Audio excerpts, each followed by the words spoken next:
Hello, and welcome back to episode 7 of the Thrive in 5 podcast. Now, before I get into the main episode, I just wanted to flag something super exciting that I've just put out for free. It is called the After Work Stress Eating Solution. Picture this: you've had a long day, you walk through the door, you drop your bag, and before you know it, you're halfway through a bag of crisps. As dinner cooks, you wander back and forward to the fridge, you're picking at slices of ham and olives from the jar. After dinner, you munch your way through a whole bar of chocolate or an entire jar of Biscoff spread. And you feel lazy, you feel rubbish, you feel like you are setting your weight loss back. I'm here to tell you that it is none of those things. It is not because you're lazy. It is not because you lack willpower. Food for a lot of professional women is our way of switching off. It's our way of decompressing, of dealing with the stress of the day. And the after work stress eating solution is going to solve that for you. So your diet is no longer going to be ruined by evening snacking. This is the thing that I wish I had had back when I was working in the corporate world. And this was a real problem for me.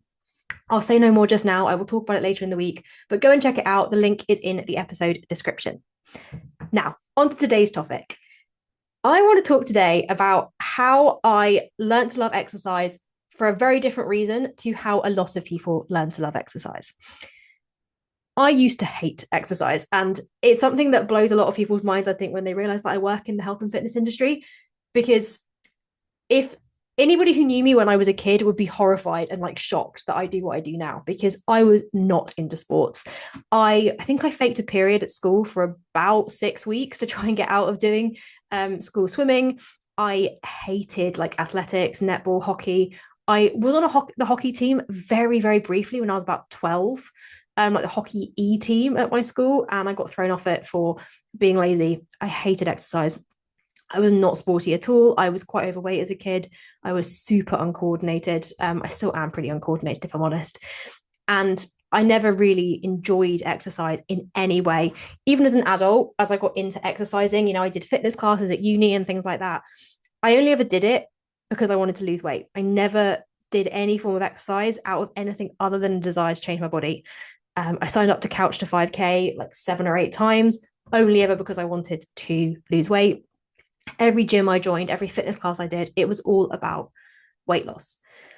But my relationship with exercise changed massively at one point when I was in my corporate job, when I was in that cycle of trying to lose weight and sort my life out.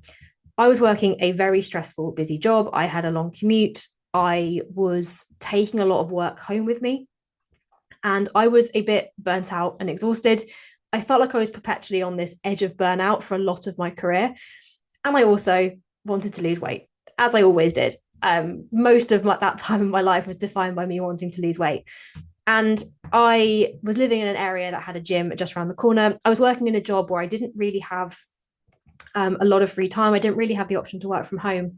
But I joined this gym because they were open 24 hours. So I thought I could go to the gym like before work or after work. I had a very long commute. I was, leaving for the office at like 5:45, and I was getting home at like 8:30 at that point. But I thought, if I join maybe on a day when I, can get out of the office a bit earlier, or I'm like got a slightly later start, maybe I can go to the gym before work, and I can go at the weekends. So I signed up for a PT who saw me on a Saturday, but also gave me a program to do outside of our like scheduled sessions. Now, at this point, I had never been into a gym unless I was with my personal trainer or with a friend or like my parents or something. I'd never been into a gym in any other context. And, but this personal trainer was like, no, you're going to do one session with me on a Saturday, and then you've one other session to do during the week. You can do it on a Sunday. You can do it like during the week at some point, but you're going to do 2 sessions a week. And when I first started, I hated it. I hated like the things she was making me do. It felt really uncomfortable. I remember her trying to teach me how to use a kettlebell at one point, and I was just like, not for me. I don't like this. It's too difficult. It felt really hard. I felt very uncoordinated. I felt massively out of my comfort zone, which is something a lot of professional women struggle with. I'll talk about that in a future episode, I am sure.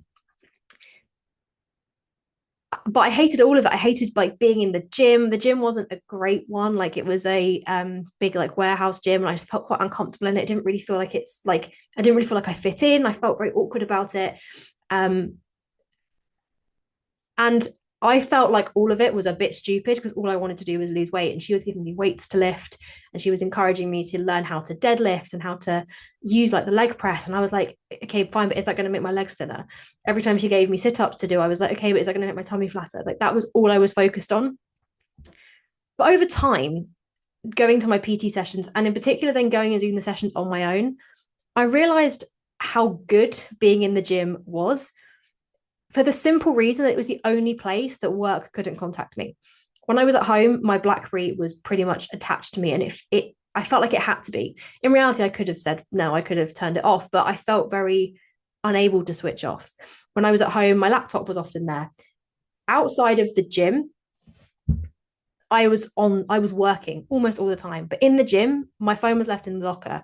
And that was time for me just to be myself.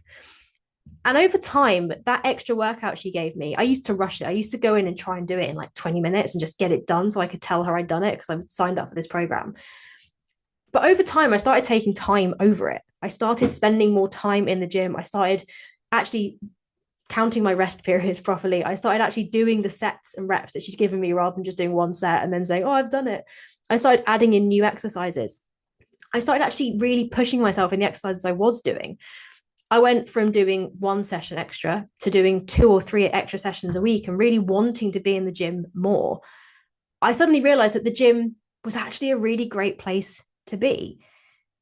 Yes, like the gym itself wasn't great. It maybe wasn't my vibe, but the more time I spent there, the more comfortable I felt in that environment, the more I enjoyed being in it. And the more I really looked forward to those moments when I could just go and be me, not me who was trying to do a job, not anybody's colleague or employee or whatever. I could just go and be myself.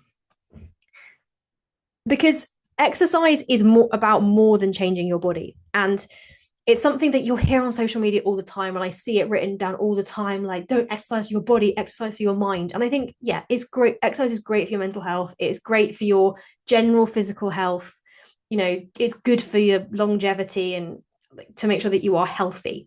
But the biggest benefit of exercise in my mind for professional women, and what I see so much through the work I do in the TFP, is actually the time it gives you to just be yourself, time for you to be a version of yourself outside of work, and time for you to work on something unrelated to anybody else. When you're in the gym, you are showing up and you are moving your body, you are challenging your body. Yes, you might be changing your body as well. And you are doing that in pursuit of something that is in reality entirely selfish. You are doing it for you. It is you time. And it is time that no one else has claim over. In that time, you are not anyone's boss or colleague or friend or partner or parent or daughter or niece or anything else. You are just you. You are moving and doing something for yourself. And that is so, so powerful. And this is something that we really build into training and exercise and how we think about that in the TFP. And we do this through something called the Fuss-Free Fitness Framework, which I'm going to tell you all about tomorrow. I'm not going to give that away today. So go and check out the After Work Stress Eating Solution. Make sure you download tomorrow's episode to find out a little bit about how you can make sure that you are using exercise as a way to prioritize yourself. If you've got any questions, feel free to contact me on social media at amytyler.tfp, and I will see you tomorrow.